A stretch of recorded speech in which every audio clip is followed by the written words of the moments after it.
everybody, this is Jeff. Welcome back to Outer Worlds Comics. This is part 2 of me telling the story of how I picked up this amazing collection from Casper, Wyoming. It was like 5.5 hours of drive time or something like that, and off into the barren plains of Wyoming, and it was amazing. So I showed off that first selection of comics. Again, that was I don't know. I think it ended up being like 8 or 9 boxes. It might have been 8 of like Silver Age and Bronze Age stuff. And then there was like another, whatever it was, 17 boxes of modern stuff. So I'm going to just say everything from 1990 up. Most of it was stuff that was definitely in the 90s. So we've all seen those 1990 collections just filled with stuff that we see in every collection. Of course, I'm going to do a video here, and we have this new puppy that's now like 6 months old, which is a little basset hound who we call Sunny, and she is a handful. So she is going to play and disrupt as much as she possibly can, but we're going to work through it. So, so we have 17 boxes, mostly modern. I ended up, as you saw from the first video, just stacks and stacks. I'll maybe show another evidence of what I did. I didn't do that with the Silver and Bronze Age, but I had so much to go through that it just kind of got out of control. I used all this available space I had. I definitely ended up kind of flipping some of that stuff. There was I didn't get any heavy. I mean, there really isn't any heavy hitters to get out of that era of comics, really, is there? But I did find a few, and I did definitely increase my collection considerably. The main things that I got out of there were a lot of X-Men and X-Men related, mutant related kind of books. So I'll show that here in a bit, but kept a lot of that kind of stuff. I mean, I really ended up with some considerable X-Men runs out of that collection. Out of the X-Men Volume 1, I think I'm down to needing like 50 books or something like that to complete the entire run. And then Uncanny X-Men, I definitely picked up some of the like 300 and above. So a lot out of that, filled in a lot of holes there. I really wasn't even collecting those runs other than like the earlier X-Men stuff. But now I was like, well, I might as well just see if I can complete the whole runs there and just have fun with it. And then really like out of that, and then there was some Wolverines in there that I do collect Wolverines. So I did keep a lot of the Wolverine stuff that I needed for my collection. But for the most part, I've made a couple of long boxes of stuff that I ultimately will just try to get rid of in a yard sale or something like that. But I did kind of flip some stuff. Like I put together the entire run of Thunderstrike, which amazingly sold for like a little bit of money. And I think it was like $50 or so. I can't remember what it was, 40, $50, maybe 30. I don't know. I couldn't even believe it sold, but apparently people do collect the Thunderstrike run. Just keep note of that, for yourself. But yeah, I did. I flipped some other, I would put together, X-Force runs or Exiles or, any mutant related title you can think of that had a run in there. I think there was a Gambit run. There was like a Mystique run. Any of that kind of stuff. A Rogue run. I got rid of all that stuff on eBay. So I really just kind of boiled those 17 boxes down to keys that were interesting or X-Men related or mutant related stuff. So yeah, I got a lot out of it. It was really fun. I mean, the way it worked out, like what I said, I paid $2,800. He wanted $2,000 for the older stuff. So originally, I think he was asking $2,000 for the 17 boxes, and I kind of was like, dude, you're that's no one's going to come in and buy that bulk collection like that. So I worked him down ultimately to $800 because I think he just wanted to get rid of it. I don't know if that was too much. When I walked away from that deal, I thought, ooh, $800.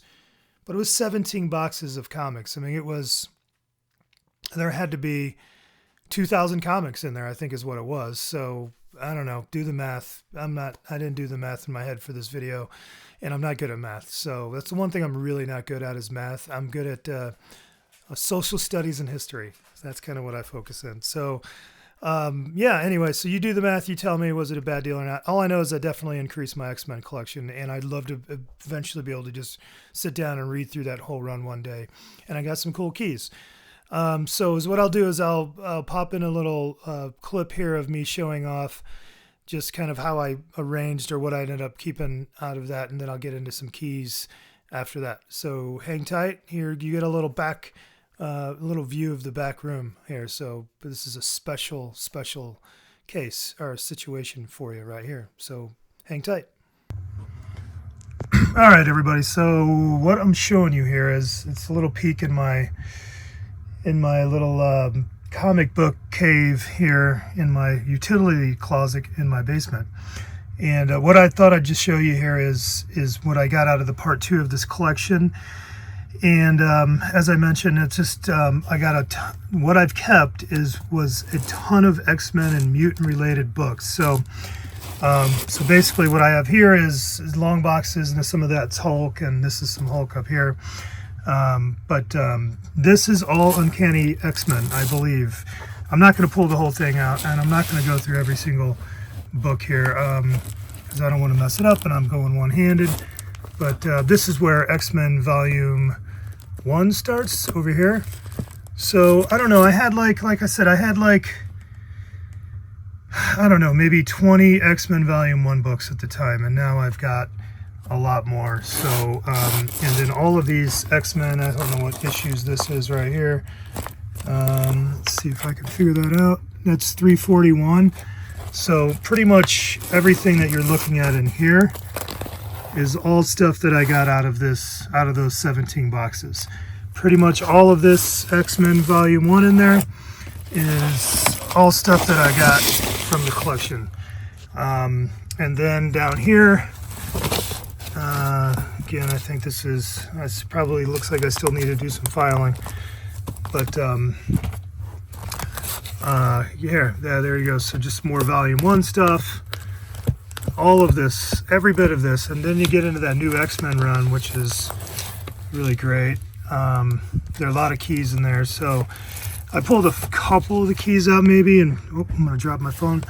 But what you're looking at here is, I mean, this is almost a complete run. All that stuff, all that new X-Men, some cool keys in there. But yeah, you get a sense of what I'm talking about. You got some all new X-Men in there that I got out of that collection. That's stuff that I already had, I've been buying. But and then here is all Wolverine. Now I did have a good Wolverine collection before I picked this up, but it went to like, I think it cut off like around 75-ish, let's say. So really everything after that, maybe a few that I've picked up on whatnot, but this is all Wolverine in there. So I mean, I've got almost the entire run of Wolverine. I think this is Wolverine in there. I'm not going to pull it out. Yeah, so I'll show you just a few other things from that collection. I keep a box, this right here. I'm not going to pull it all out. What is this? So these are all mostly, I would say, mostly from that collection. These are all like number ones of comics. So like, there's Khazar number 1. That came from the collection. None of this stuff's really that actually has, who knows? The CLZ app says this actually has a little value. Who knows? I didn't look on eBay if it actually does. But like Iron Fist Wolverine number 1, Marvel Knights number 2 and 1. I think number 1 and 2 are in there. Clandestine number 1. Like, I know those aren't worth anything, but Conan number 1. But if it was a number 1, I kept it. So pretty much all of this stuff right here is kind of that kind of stuff, and a lot of it did come out of that collection. This, excuse me, right here is pretty much all independent stuff.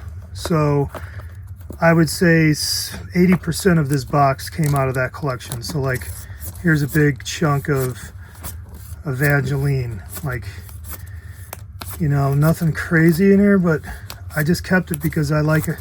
It's all cool stuff, and I kept it. So all of that's Evangeline. I don't, you know, I don't collect this stuff, but if it was like Bad Rock number one A and B covers, I kept it. There's a C cover, like Ballistic Studio swimsuit. I don't know what else is here. Berserkers number one, like all of that indie stuff. Blood Pool number one, Blood Strike number one. Yeah, you get the sense, like it's a lot of that stuff.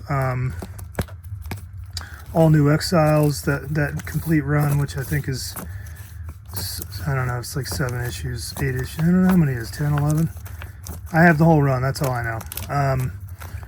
Let's see here. Then there was like, I got this whole Gen 13 run, number one. So I know there's some, probably you're not picking up, it's probably a little dark in here. But you get the sense here that it's, I got all this Gen 13 that I kept. J. Scott Campbell on the art on some of that there, and then like Glory. Right, so just nothing crazy, but I was like, you know what, why not? And the Lady Death. I did sell some Lady Death. I kept that one, but I did sell some of it. But yeah, I think that's the gist of what you get here. Yeah, it's profit, right? So nothing crazy. It's all this silly stuff, but I kept it because I just thought it'd be fun to have. I like collecting number one stuff. All right, so the next I would just quickly show you. Again, a lot of this stuff was in the collection was X-Men and mutant related titles. So I ended up making like a little box, like almost all of this stuff. I mean, I bet you 90% of this came from that box. So basically is what I, you know, like, I've never read this before, but I see it all the time in like dollar boxes. But Askinson, I mean, someone can tell me, Askani's son, like number 1 and 2, or 3, 4, Cable 1.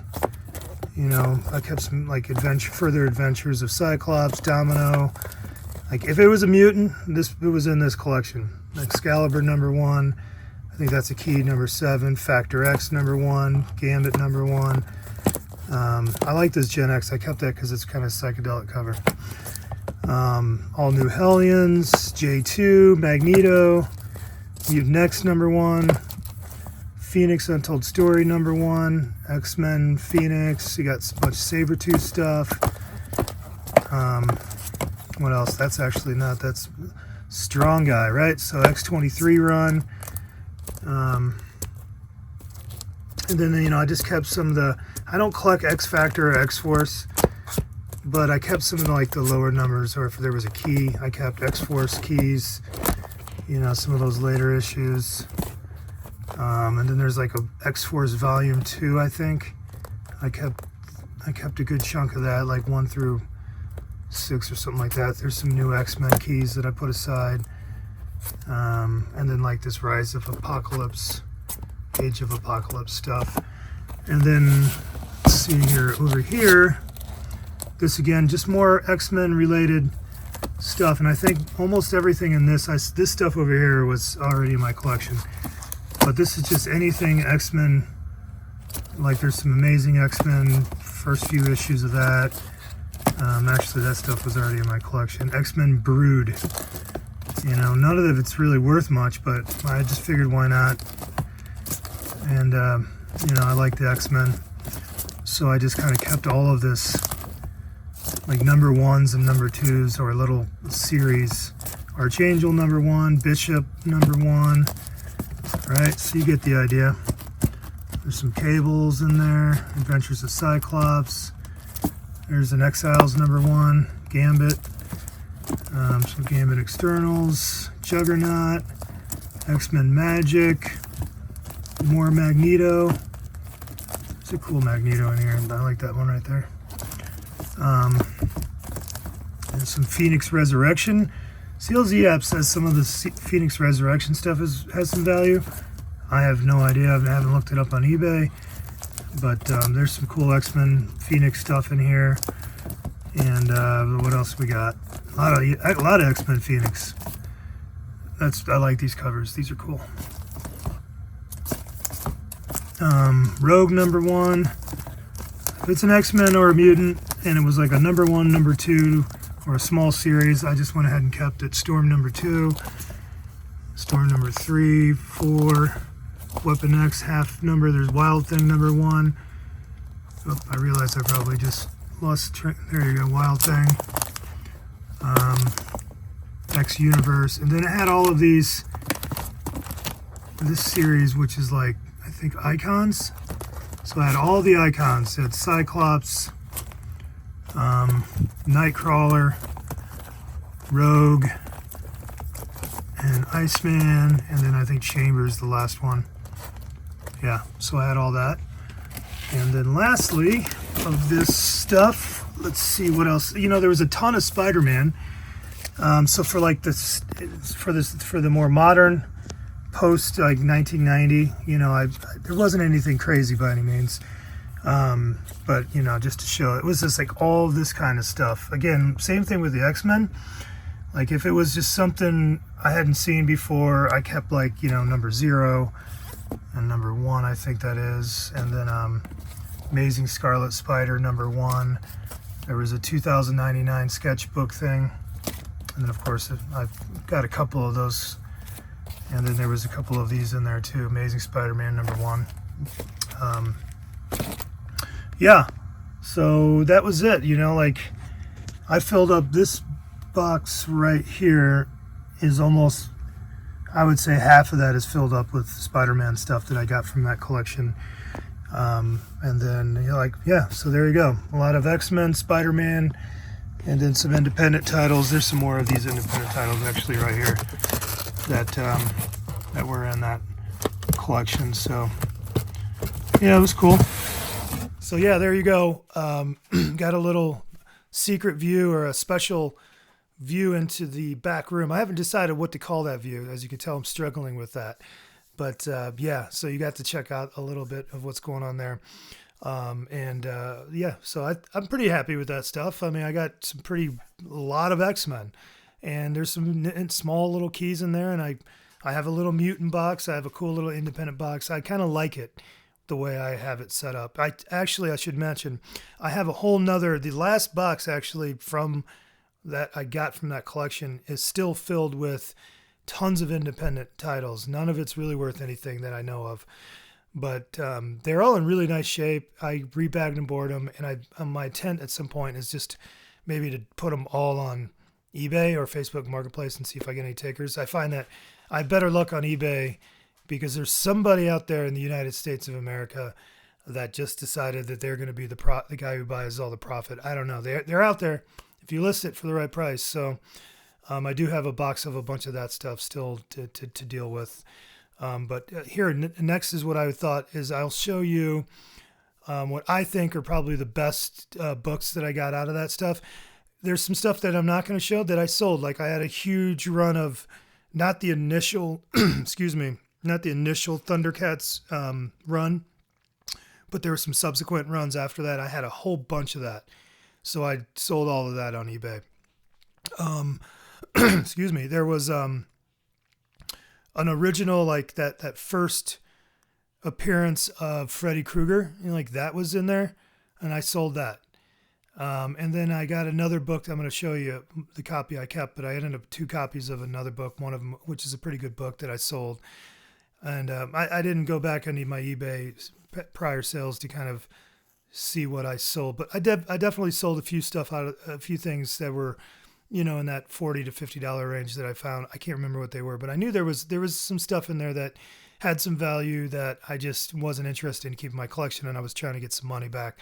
So I felt better about the whole collection. So, but I will show you what I'll show you what I kept that I think were some of the better keys. So hang tight. Okay, guys, here we go. We're going to show off the books that I liked that I set aside as maybe my favorites, some that have a little bit more value. Of course, here we have Star Wars Shattered Empire #1. Look at the crew. They're just like fresh off the party of the Battle of Endor. They're hanging out with the Ewoks and all that good stuff. But I just, I'll keep Star Wars books if I have the opportunity. I'm not out hunting them, but I will pick up some books of Star Wars when I get a chance. I do love anything Star Wars. I'm a big fan. So I got that. And then we had Star Wars Shadow of the Empire. It's 3 of 5, nothing special, cool cover. And then we have, here, I'll do this. We have Star Wars Lost Tribe of the Sith Spiral. Dark Horse Comics 1 through 3. There's some value in a few of these books, actually. So I was happy to have that. And then we have just 3 and 4 of Darth Maul Death Sentence. And there's actually a little bit of value in these as well. So that was pretty cool to have that. Then we have a Blade #1. Big fan of Blade. I'll try to get any kind of like #1s of Blade. Of course, he doesn't have a ton of series, but I will pick up unique issues of Blade, cool covers, or #1s. So I do like this one a lot. This is really cool. Then we have Storm #1. Why not? I think it's her first solo series, so it's pretty cool. Really nice condition. All of these were, I will say, a lot of the collection was in really high grade. Like, considering they were in boxes in a garage, they were in great shape. A lot of them, there was a good amount of them not bagged and boarded, but they overall held up pretty good. This is an interesting one, and this is where I'm learning between like what CLZ app says versus looking at kind of the latest sold on eBay to get a better indication of value. This is Scarlet Witch Solo Series #2. It's a newsstand. So on the app, it shows that it has a little bit of value. I don't know if that's true. I could put it on eBay and it might not sell for $5. I don't know. I haven't really gone and done that research. Not interested in really selling it right now. So I do have the #1, but this is the newsstand. So that's kind of cool. And of course, you know, any good collection should have this book, Wolverine #75. I have several copies of it. This collection, I think, came with at least 2 of them. But pretty classic story. And you got the Bone Claws, and Magneto did a number on them. And then X-Men '97 kind of brought this back. So very cool. I had a couple of copies of X-23. There was a little bit of a run of X-23, just nothing huge, small run. But I was like to have this. Isn't her first appearance, but very cool. I think it's her first solo series, so that's cool. This is a really neat one. Superman #82, right? And I got the foil. It screams the 90s, but as I looked a little closer, it had this certificate of authenticity. Dynamic Forces Inc. has issued this certificate to authenticate this copy of Superman '82 as one of a specially limited series of 10,000 signed by artists Dan Jurgens and Brett Breeding. And then if, you got the signatures there, it's 8,033 out of 10,000. So I just thought that was cool because I don't have a lot of signatures. So I was really happy to have that. And then we have a Masters of the Universe #1. This is not, I did get Masters of the Universe #1, the Star publisher, which was cool to have that as well. But this was in there, so that was cool. We have a Spider-Girl #1, stunning first issue. So that was pretty neat, nice condition, newsstand. And then this was real cool. I didn't know its significance when I got it, but it's the What If #105. I believe this is the first appearance of Spider-Girl. So it's a newsstand, and it's in really high grade. So that was really cool to pull that out of the collection. And I didn't show it. It's actually in one of these boxes over here, the collection, but I did pull like 1 through, let's say 30 or 35, 40, something like that, of Cable and Deadpool. So there was a big run of that. And here I got Cable and Deadpool #1. And then I got, this is a good key, Cable and Deadpool #24. This is the first time Deadpool and Spider-Man meet. Sticky Situations. That's a cool cover too. So stoked to get that one. This is A cool Ghost Rider number 17. You got the Wolverine claws there. I assume that's Wolverine. I have not read this actually yet. But yeah, I think that's a really cool cover. It's got a little, from what I can tell, it has some value. I don't know, but it's a great cover. We have Earth X, number 12. This has gotten hot lately, a key issue. Her first appearance, the female Silver Surfer. Can't remember her name right now. My fault. Didn't do the research to refill the memory banks. But yeah, it's a hot book right now, so that was cool to have that. And then we have Thunderbolts number 1. That's a little hotter right now because of the movie coming out. It's not their first appearance. I have the first appearance, which is a Hulk book, but this is their first debut series, so that's pretty neat. This is one of the ones that didn't come out in the best condition. It wasn't bagged or boarded, so it has some spine ticks and stuff. Nothing. It's not horrible, but it's definitely not one of the better copies. So, but still happy to have a Young Avengers number 1. This one I'm really intrigued by. I have not done any research lately. I probably did when I saw in the app that the app says this thing is worth like $300 or something like that. That seems crazy to me. It is a newsstand, and I guess that's probably why. But yeah, I don't know. I need to go on eBay and like confirm that. Is it really selling for anything close to that? It is probably a 9.2 or 4 or something. It has this one tick. As far as I can tell, that is the only thing wrong with the book. So I'm also still learning grading. I don't know if one tick still gets a 9.6, but it's a really nice looking book.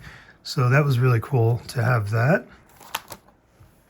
And then finally, kind of wrapping up into the bigger books that I pulled out, we have Exiles 23, which is, that's a hot book because of the MCU coming out with Iron Man coming back as Doom, or I guess Robert Downey Jr. as Doom. So we'll see if they do like an Iron Man Doom crossover thing like this cover. Either way, it's been a popular book, so that's really neat. Have that. Now this is a little bit of cheating because this right here did come in the collection. Now, right around this time when I was still going through the collection, I can't remember, it felt like it was right around the same time, I had bought this. I got a really high grade copy off of Very Gary Comics, whose channel I also really enjoy. I did attend one of his Whatnot shows, and I picked this up off of him. It's it's a 9.8 candidate for sure. And so I ended up selling the one that I pulled out of the collection. It was maybe a little bit lower grade, like a 9.0. So I did flip that one. But yeah, I was happy to get this out of the collection, although it's not this official copy. And then last but not least, I pulled these out of it. So it's a bit of a run, like only 6 issues that I have out of it, but we got a Gargoyles number 6. We got a Gargoyles number 5. And then we have a number 4 right here, which is a newsstand, but one of the staples is loose, if not almost detached. So I double bagged it at the time. I mean, it's based on the condition outside of that, it looks pretty good, right? But it is a newsstand, but we've got some staple issues. And so then we have number 3, and then we have a number 2 newsstand right there. So that number 2 has a little bit of value. And then the big one, though, was this Gargoyles number 1, which I think I had it cleaned and pressed. I think it's a 9.8. That's my guess. And I think I am going to send this one in to get graded and maybe flip this one. I don't know. I'm not a big Gargoyles guy. I do know it's a cool book to have. So I'm thinking about maybe flipping it. I don't know. Maybe. I'm going to HeroesCon, so I'll need some cash. So, of course, if I try to get it graded, I probably won't get it back in time. But either way, I could sell it raw, I guess. Yeah, it's a cool book, though. From what I've gathered, it's, a little hard to get, maybe. So that's pretty cool. So there you go, guys. All right, guys. So there you go. I would love to know. You've seen part 1. You've seen part 2. I'd love to know what your guys' feedback is on that collection. How'd I do? $2,800. and I got a lot of comics. It was a game changer for my collection. I feel like I actually have a legitimate comic book collection now. I know I certainly see these collections out there in the world on YouTube and whatnot that have some pretty unbelievable books. I have the giant size X-Men. That's pretty nice. But I haven't hit, I don't have those massive books. I haven't gotten into like the pre-code horror and all that stuff. But I feel really good about the collection I have now. And this collection I picked up in Wyoming was really a big part of it. So I would love to get your feedback. Hit me with some comments. Hit me with a like and subscribe. I just appreciate everybody watching my channel and watching the videos. I've got a lot more to come. I've been very busy boy lately. I just had a great weekend of picking up books. So I'm going to work on a video for those maybe over the weekend. And just waiting on some bags and boards. I got hooked on the Comic Pro line.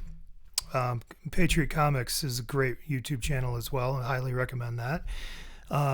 He uses Comic Pro line, and I just love the way that the boards are. Those 56-point boards are nice and thick, and they just look great. Even their regular bags are fantastic, frankly. And nobody watches. My channel is still small, so I'm not doing advertising for them.